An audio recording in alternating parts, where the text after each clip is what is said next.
Julio Jones is on the field getting ready for this contest because he plans to play in just his third game as a member of the Tampa Bay Buccaneers. What a lift he would be for this offense. Hopefully, if he can get through the entire game. Of course, in Week 4, he tried to play against the Kansas City Chiefs. He only made it through a half. But we saw little glimpses, David, who's also joining me off camera here. And what does this guy provide for the offense?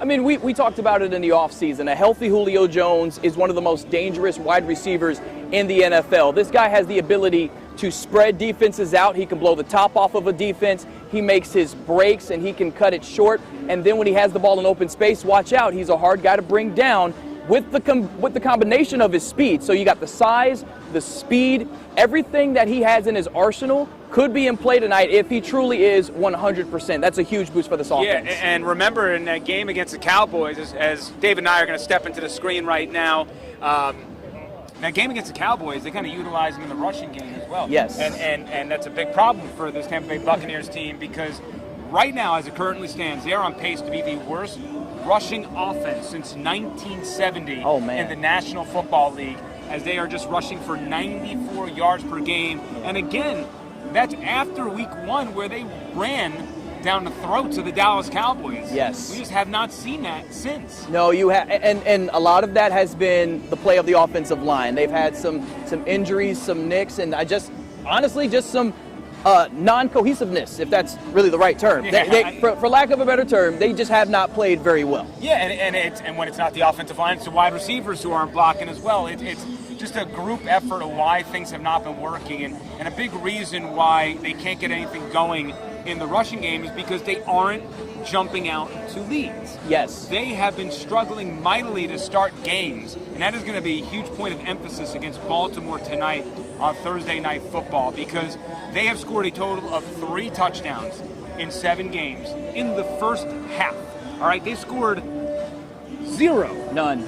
You and I have scored the same amount of touchdowns as the Tampa Bay Buccaneers in the first quarter of this season. That is true. When you're doing that, you're kind of playing into the hands of the defense. You're playing from behind, and now your game's a little bit more predictable because you can't really play what you want to play. Right, you become that one-dimensional type of offense, which allows the defense to pin their ears back and go straight after Tom Brady, which, as we've talked about before, the offensive line having just a little bit of struggles. Tom Brady, he's been getting hit a lot. And as a 45-year-old, I wouldn't want to be getting hit by 300-pound defensive linemen and edge rushers. So you have to start out fast. They tried to do that against Carolina. Mike Evans dropped that pass, but if he caught it, it's quick 7-0. Yeah. So you have to go out and be explosive early. I think that's why it's such a big deal to have Julio Jones back. You come out early, you're explosive, and you put the pressure on Lamar Jackson and this Ravens offense, which is 5th in the league in rushing, but they're not known for passing themselves back into games.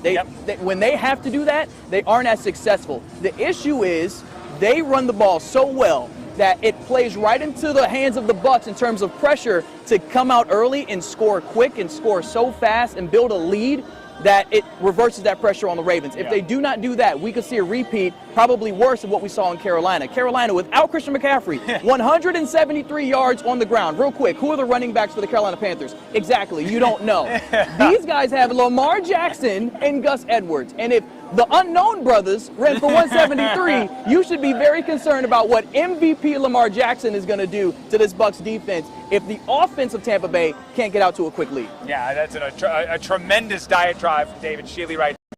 I'm going to have you show some of the Baltimore Ravens working out behind us. We saw DeSean Jackson here a little while ago. That? Yeah, that's right, a former Buccaneer legend, right? Okay, all right, that's fair.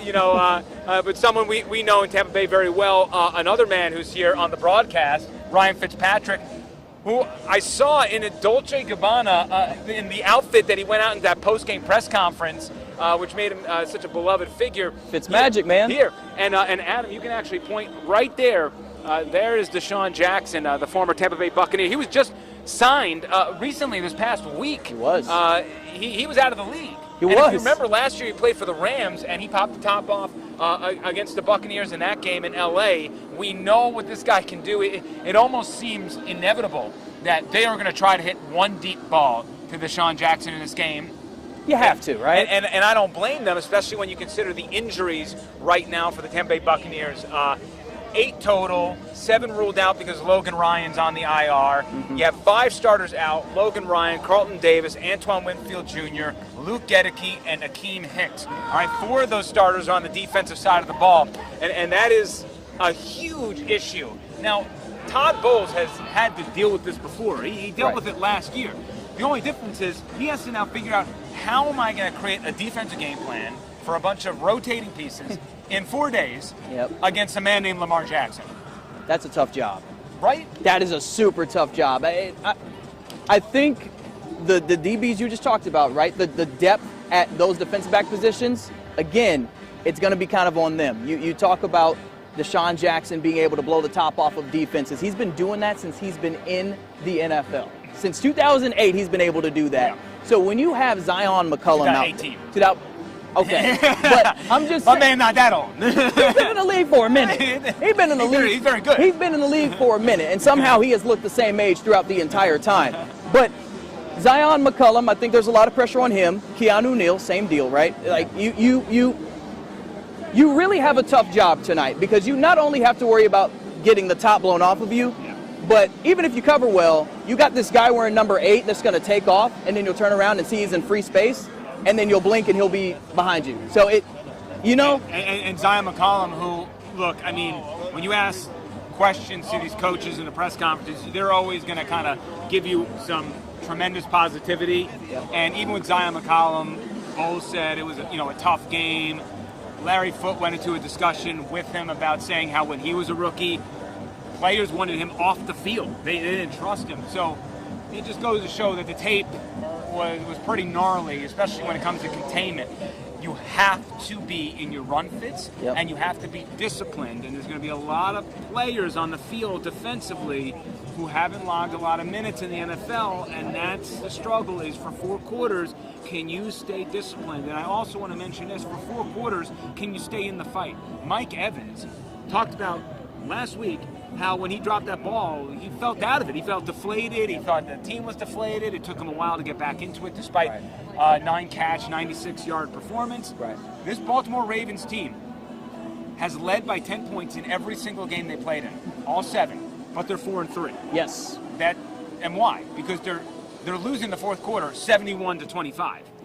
So you have to make this a 4-quarter game, and you have to understand that your best ball, even if it's not working for you early in the game, might be in the second half. So you know, the Ravens know that. They know the way that we're thinking right now in Tampa Bay with this team and the offense and how they have to get going. It's the way that the Ravens are thinking about how they have to do it in the second half and consistently. So there's a tall order for both teams as they want to get right into a long week. Both teams have something to prove tonight. So I expect the show tonight. I just do worry because it is Thursday Night Football, and Thursday night games have not been very good this season. But I do think with both teams facing the pressure that they have right now, they've been slipping up. They have their own woes that they have to deal with. I do expect both teams to try and prove something to not only the other teams in the NFL, but to each other tonight. Yeah, and especially Tom Brady. He's the leader, right? And for good and for bad, this is not all on Tom Brady. I cannot stress enough how much this is a team effort as to why the Buccaneers are 3-4 right now, which is still tops in the NFC South. Right. As sad as that is, we've seen in the past a 7-9 team win a division before and host a playoff game. If things go really south, that could be the NFC South this year. Yes. But Tom Brady is the leader that everybody looks up to, and he needs to be the one that raises his game to another level if this team is going to find a way to succeed and get a win tonight. What is one thing that you are specifically looking for the Bucs to pull out a win? If they win, what are we talking about tomorrow? We're talking about how they kept the rushing attack of the Ravens as minimal as possible. Because right now, it's a safe bet to say the Ravens might run for 200. Yeah. Right now. Yep. Just based off of what we've seen. Hello! There we go. Hold on. Come on now. Turned and caught it. I should have turned and caught it. Adam was over here all I saw was about to lay us out. I would have caught it. Yeah, I would have caught it. We got another one? We got another one. Oh, my God. Next one, I'm a catch. That's messed up. I'd be doing all this. My mama watching, man. One thing the Bucs need to do tonight is not that.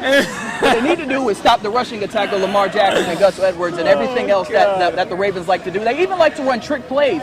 Last week, did you see this? 4th down, they put the tight end under center, and he tossed it to Lamar Jackson, and then Lamar Jackson ran for a 1st down. And he also had the option to pitch. Yep. So they have things like that. Don't let them open up that offense. Yeah, I think that's very important. Remember, Lamar Jackson has not thrown for more than 210 yards in his past 4 games. So there's a lot of creativity there with the rushing attack. But if you're going to have the Ravens beat you, if Lamar throws for 300 plus, you tip your cap and you say that's why he won an MVP, right? There you go.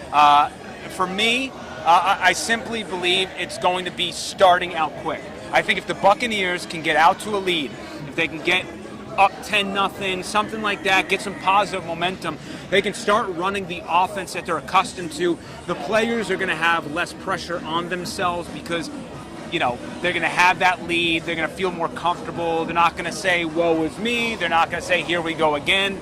So I think that the offense isn't as bad as it has been when you watch the tape, but it really is weird how collectively different players at different times are not doing their jobs, and they just need to prove that they can do a 12-play, 75-yard drive for a touchdown and have some consistency, because they can pick up yards. It's just you can't have the pre-snap penalties. You can't have the loss of 5 on a toss. You can't do these little things that's losing football. So we're going to step out of the screen mostly to see if we can get hit again. Just to give you a landscape before we leave. You see the players. Adam, if you can go over here. Chris Godwin running away from us because he sees us talking. Because Deshaun Jackson talking with some former teammates. He just loves the camera, evidently, as he's back in. Haven't seen Lamar Jackson out here, but whatever. He doesn't need to be. It's nice to also see Cameron Brate. It is. He's dealing with a neck injury right now. Not going through any pregame routine, but he is getting better. In due time, we do believe he'll be back out there for the Buccaneers. We're going to see a lot of Cade Otton tonight at tight end. And he's been good too. He has been. I think he's earned some more looks from Tom Brady. He's made some big catches, some yards after catches. Finally, before we go, David, your prediction. What's the score? Okay. Well, I'm gonna kind of have to change it because I know we've given some before. We gave some on Sunday morning. I'm gonna have to change mine a little bit because I'm just a little bit concerned about the Bucs right now.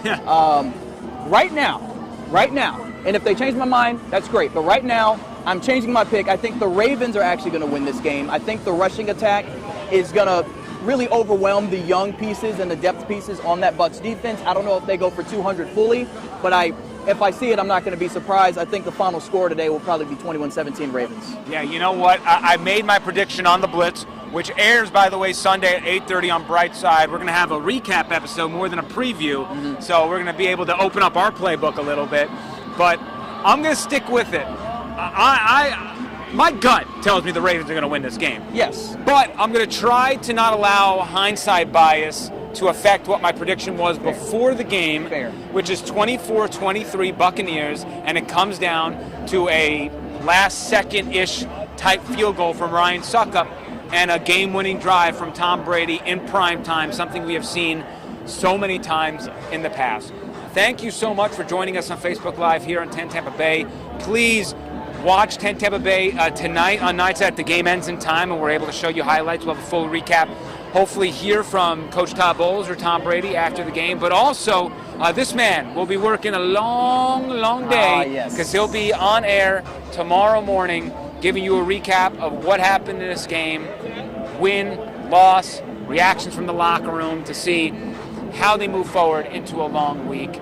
You'll find me at eClosky WTSP, at Deacon Sheely. Deacon underscore Sheely. SCHIELE, Twitter and Instagram.